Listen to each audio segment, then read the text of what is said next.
So, kamusta po mga ka-Streetwise? Ako po si Takero Miyamoto at welcome po sa aking munting channel. So, napag-uusapan po natin yung fake news. So, syempre kahapon yung mga vlogger nga hindi pumunta, di ba? Pero ang point natin dito, no, bakit ang lalakas ng loob nilang gumawa ng fake news? At ang lakas pa ng loob nila na gumawa po ng peking survey. O, di ba? So, kasi mga kababayan ito yung nirereklamo ngayon na Okta Research na sila mismo is biktima ng peking survey po ng mga Duterte. Oh, actually, ang dami pong ang dami pong troll ng Duterte camp. Makikita nyo naman yan eh. Ang daming page na pro Duterte, ang daming groups na pro Duterte, pero hindi nyo naman malaman kung sino po yung admin. So, ngayon, ito sabi dito. Oh. So, ano nakalagay dito? Duterte Fans Club. Yan.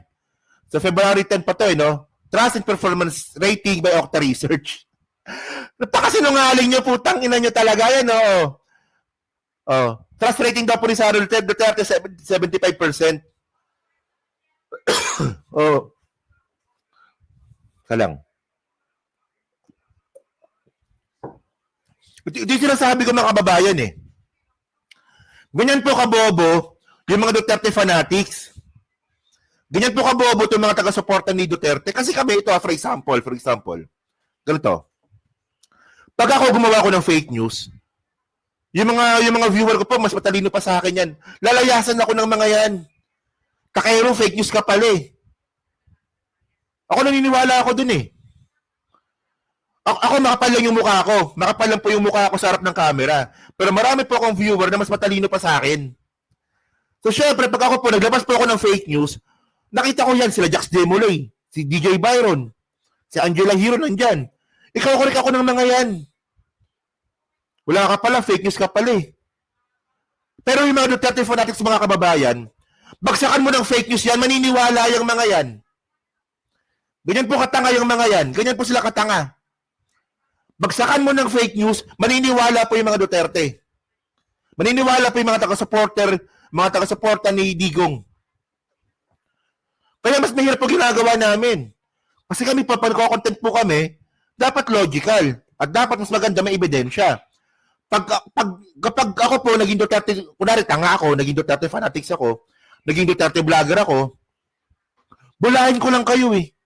Bulahin ko lang yung mga Duterte, mga DDS eh, na mahal ko si Duterte. Oh, mahal ko si Duterte. Kaya kong isubo si Duterte ng sabay. Yan, si Paulo dito, si Basti dito, yan. O si Tatay Digong dito, yan. Matutuwa na po yung mga Duterte fanatics. Oh, pero pa sa mga PBBM vlogger po hindi. Example, panoorin nyo lang si Bisdak. Si Pambansang Loyal, panoorin nyo lang, ang bobobo. Tanungin nyo yung mga yan, ano yung 3 branches of government, hindi nila alam. O, ang alam lang nila, di ba? Ang alam lang nila, suportahan si Duterte, mahalin si Duterte. Minsan pag gusto kong sumakit ng ulo, panoorin ko lang yung mga yan eh. Sasakit ng ulo ko dito. So, ngayon, ang point ko dito mga babayan, ang lakas ng loob po na maglabas ng mga peking survey ng mga Duterte fanatics na wala po sila pakialam sa accountability. So, ngayon mga kababayan, ito. So, ngayon mga ka-Streetwise, hinahanap kayo sa Kongreso kahapon, hindi naman kayo pumupunta. Tapos ang ginagawa nyo pa, sumasagot kayo sa Facebook ninyo. Hindi mo kang tanga lang. Isipin nyo yan, di ba? Ini-invite kayo na pumunta doon. Hindi kayo pupunta. Tapos yung nangyayari sa hearing, pinapanood nyo, sumasagot kayo sa Facebook ninyo. Hindi tanga lang. Di ba? Oh. So ngayon mga kababayan ito. So ngayon nagsalita nga po itong Okta Research. Sabi ng Okta Research, statement on fake news, statement on fake February, teka lang, nagulo ng laptop ko yan. Statement on fake February 2025 survey regarding trust and approval ratings of President Marcos Jr. and VP Duterte. We have been made aware of multiple posts, o di ba? Mga troll po ni Duterte yan. Kasama si Argo doon. We have been made aware of multiple posts circulating social media regarding an alleged of a research survey conducted in February 2025. This post falsely claimed that Vice President Sara Duterte received a higher trust and performance rating than President Ferdinand Marcos Sr. Jr. pala, sorry. Ferdinand Marcos Jr. Kaya talaga ako, nagtataka talaga ako eh. Kung magkano ba talaga pinupondo ng mga Duterte sa troll firm nila eh. Diba? Diba? Tanungin natin yung si Argo kung magkano bayad sa kanya, di ba? So parang mas maganda may video dito. Oh. Parang si Dodong Daga. Nakaharap si si Dadong Daga pala, no? Tahimik si Dadong Daga eh, no? Utang yan. Oh. At yan, naglabas na po kami ng statement sa media at sa amin Facebook na hindi totoo yung mga kumakalat na balita na nalampasan na ho ni VP Sara si President BBM sa trust and performance ratings. Yun lang po. Yun. So kung ano mang makikita nila sa social media na ganito ang impormasyon, hindi totoo ito. Opo, nanatiling mas mataas po ang performance rating ni President Marcos at 65% sa trust at 64%. Pakita nyo, di ba? Pati Octa Research, pini-fake news ninyo. O, di ba? Pati Octa Research, pini-fake news ninyo. Ganyan kayo kakapal ng muka. Ganyan po yung ugali ninyo na wala ka po kayo iniisip na accountability. Kaya nga ako agree talaga ako doon eh. Agree ako doon sa sa sinasabi ng Congress na dapat po meron na po talagang guidelines yung mga vlogger. Pero syempre ang point dito, magiging magiging mahirap po na magiging challenging po yun kasi kung paano mo re-regulate ang mga vlogger without na sinasagasaan mo yung freedom of speech. Kung naniniwala ako doon. Kailangan na po talagang i-regulate ng mga vlogger. At kailangan na po natin magkaroon po ng batas sa fake news. Naniniwala po ako doon. Para si Joey Bantot nga mga babayan, di ba? Yung pinakita ko kanina si Joey Bantot. Si Joey Bantot nagrereklamo. Bakit daw po pinapakialaman yung yung opinion niya? Kita mo sa sobrang fake news si Joey Bantot, hindi niya na po alam ang pagkakaiba ng opinion sa paratang. Di ba? Oh, yun actually napakita ko na to kanina eh. Pakita ko na lang ulit. Ano ba 'yon? Ito yung nirereklamo ni Joey Bantot Yung post niya daw po na 'yan. Bakit daw po pinakita sa Tricom? Opinion niya daw po 'yan. Ang sabi nga po ni Joey Cruz, 'di ba? Pumapayag sa ayuda distribution, nakikimiting kay PBBM at Lisa Marcos. So meron kang sinasabi dito na meeting. So, paano magiging opinion yung meron kang sinasabing may meeting? So, ibig sabihin nun, di ba, sa sobrang bantot mo, sa sobrang baho mo, hindi mo na alam ang ibig sabihin at pagkakaiba ng fake news ng opinion sa fake news. Ng opinion sa nawala tuloy ako. Sa bantot. Ang bantot mo kasi, Joey, nawala tuloy ako. Sa sobrang bantot mo, Joey Cruz, hindi mo na alam ang pagkakaiba ng opinion sa paratang. Utak ina talaga. O, di ba? Umamin pa hindi naliligo. O, yan na, ebidensya si DJ Byron. Wala akong video dito, sayang. Umamin pa hindi naliligo. O, walang yan na to na wala tuloy ako. Naamoy ko kasi. Alam niyo, parang umalingasaw. Yung may duman sa ilong mo. Puta ka si Joey yun di ba? So, ito mga babayan, So, tinayin ito. Okay. So, ngayon, mga kababayan, kung titinan po natin kung survey na naman po yung pag-uusapan, dapat magpapakita po tayo ng totoong survey. So, ano ba yung totoong survey? So, ang totoong survey, mga kababayan, ito. Ang totoong survey, mga kababayan, 73% ng Pinoy, VP Sara dapat umarap sa impeachment court. Ayan Ayan po ang totoong survey. Hindi ko gawa-gawa yan. O galing po sa ito sa Tanjere. Nangina ka, Joey, ka talagang bantot mo talaga, walang yaka. Okay.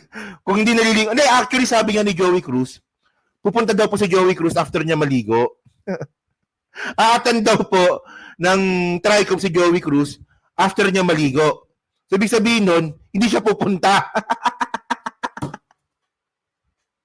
Nakinang itong mga tao na to. Actually, paras kayong mabantot. Paras kayong ikaw-kolokoy, no? Paras kayong mabantot. Ikaw-kolokoy, bumi ng probinsya, putang inang yan. Sobrang takot sa TRICOM ang buwakan ng inang mga to. Ang tapang-tapang sa TikTok, ang tapang-tapang sa Facebook, ang tapang-tapang sa YouTube. Nung inimbitahan, di ba, nung inimbitahan, umuwi ng probinsya. Buwakan ng inang yan. Ewan ko dito. So ngayon sa kabayan ito, Joey Lagkit Singit Cruz. So sabi dito, opinion is a view of judgment. O, di ba? Yan, no? Ito, yan, si Angela Hero, nagbablog din minsan yan sa TikTok. O, di ba? Alam niya pagkakaiba ng, ng opinion sa paratang. So, yung sinabi nga po ni Joey Cruz na merong meeting para makakuha ng ayuda, paratang na yun. Hindi na opinion yun. Tapos yung mga bobong mga didas naman naniwala. Yan nga po sinasabi ko sa inyo eh. Ito yung mga Duterte fanatics na ito mga kababayan, wala na po silang pakialam kung tama pa ba o hindi yung sinasabi ng mga vlogger nila.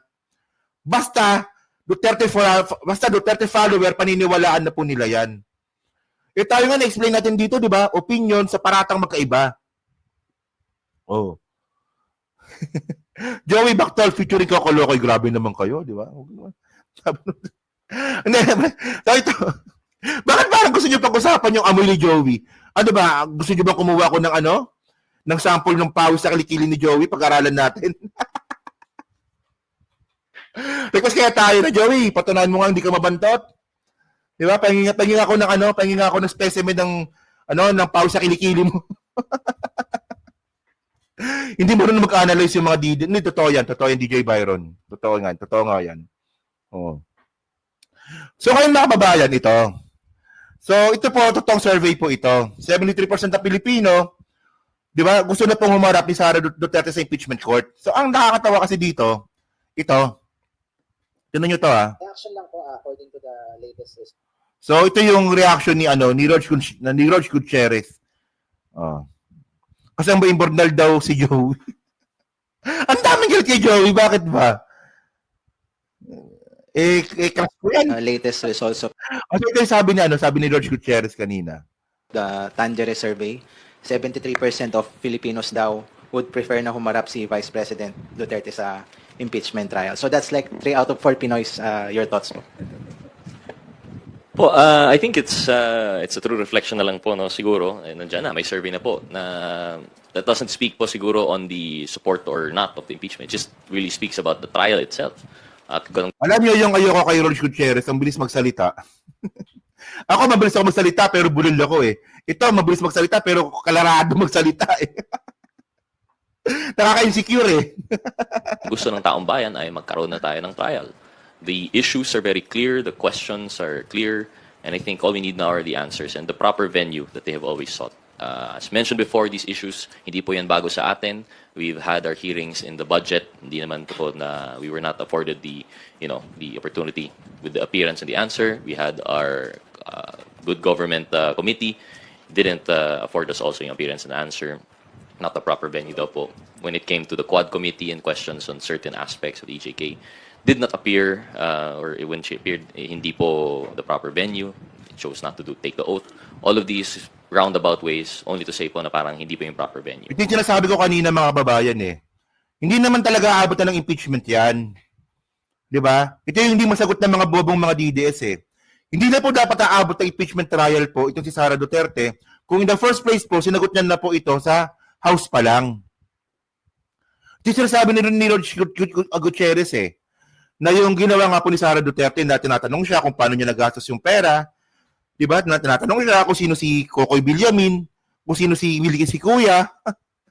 Tangin ang pangalan niyan, Milky si Kuya. Kung sino man nakaisip nung pangalan na Milky si Kuya, malamang bakla yun. Ay! Milky si Kuya! Di ba? So, dapat actually, hindi na dapat aabot dun. Dapat di na aabot yun. Dapat di na po aabot sa impeachment trial po na yan kung sumagot lang po sana ng maayos si Sara Duterte. So, ito po sinasabi ni Roch Gutierrez. Di ba? Natanong siya dati, hindi sumasagot. Oh, so, impeach na yan. Di ba? Ganun lang yun. Oh, ikutin nyo nga natin. Ngayon po, we have the opportunity. An impeachment court is the proper venue. 73% of the Filipinos agree that this is the venue. Dapat na po siyang tumayo dito and to answer these allegations and to finally put to rest. Kasi ang point dito mga kababayan, ito. Ito yung gusto ko malaman eh. Di ba? Kung sinagot po ni Sara Duterte sana sa House pa lang, hindi na po aabot ng 73% yung mga Pilipinong gustong ng impeachment trial. Kasi nasagot na dun eh. Kahit ako ganun din ako. For example, si Sara Duterte sumagot dun po sa House at justifiable naman yung sinasabi niya. Ako ayoko ng impeachment. Sinagot niya na dun. Tapos gusto niya impeachment ulit. Parang hindi na naman tama na. Ang problema nga, hindi nga po sumagot. So ngayon po, naging proper venue na po ngayon yung impeachment trial. Diba? Tama, diba? Oh. So ngayon mga kababayan, no, at least you get the point. So ngayon, ang nakakatawa kasi dito, naalala ko to bigla. Ito eh. Yan o. Noong December 13, sabi ni Sara, itinuring ni Vice President Sara Duterte na inconvenience ang inihaing impeachment complaint laban sa kanya sa Kamara. Sa kabila nito, titinan din ito ng BC bilang paraan para masagot niya sa tamang paraan ang mga paratang laban sa kanya. Nalala niyo ito mga kababayan? Sabi ni Sara Duterte ito eh, December 13, 2024. Mas okay yung impeachment trial kasi masasagot niya daw po yung mga binabato sa kanya. So, ang tanong dito, ba't mo pinipigilan kanina?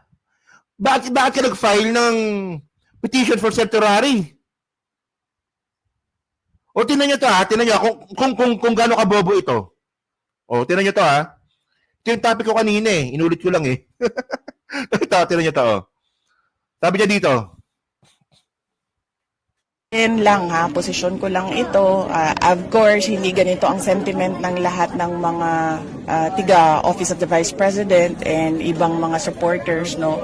Para sa akin kasi, kung merong impeachment complaint, that will be a way, an avenue na maayos kong masagot kung ano man yung mga accusations sa akin. Sabi niya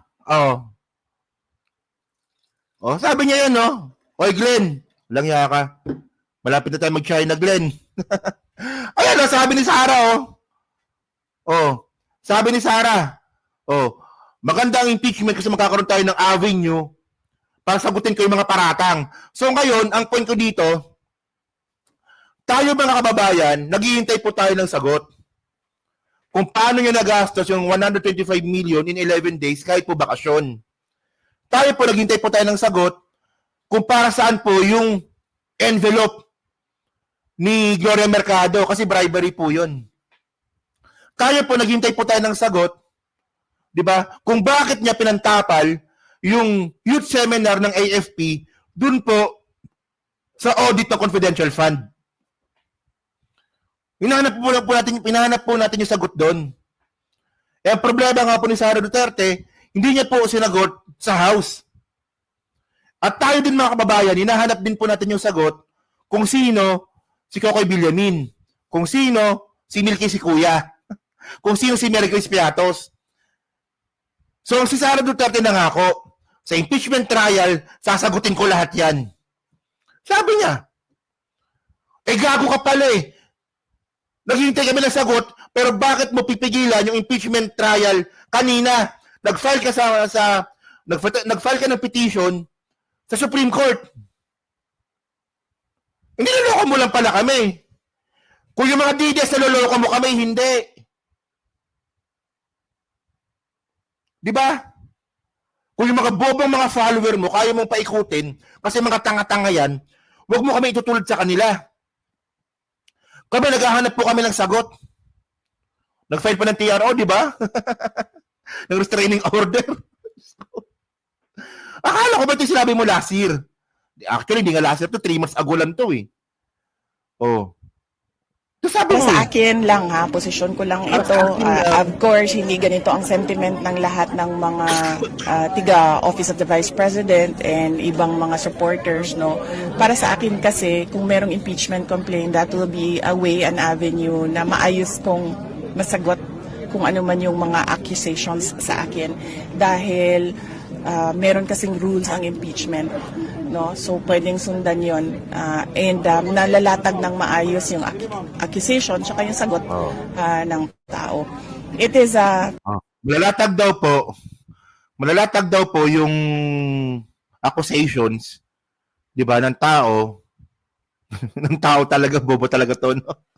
Sabi niya ng tao eh. Malalatag daw po yung accusations ng mga tao laban sa kanya. Ipangako mo, sasagutin mo, ba't di mo sinasagot? Di ba? Sabi ng Bobong Didias diyan, karapatan ni Sara yung Takero. Bobo ka ba? Karapatan din naman natin malaman kung saan niya nagastos yung pera. At paano na yung sinasabi ninyo na walang COA audit? Kalalabas lang po ng COA audit. 12 billion, di ba? 12 billion, no? Si Munting Tinig na sa Facebook. Sa YouTube na pala. kanina na sa Facebook. May hindi totoo 'yan. May na talaga utak di ba? May na utak eh.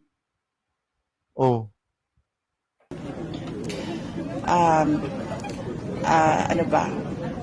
It is parang Sige, bobo. I'm trying to think of the word. Ang ina mo. Parang not really irritant but an inconvenience. It is an inconvenience dahil syempre kapag merong impeachment complaint, merong mga lawyers and of course merong support staff na kailangan i-hire at kailangan bayaran ng kanilang mga professional fees.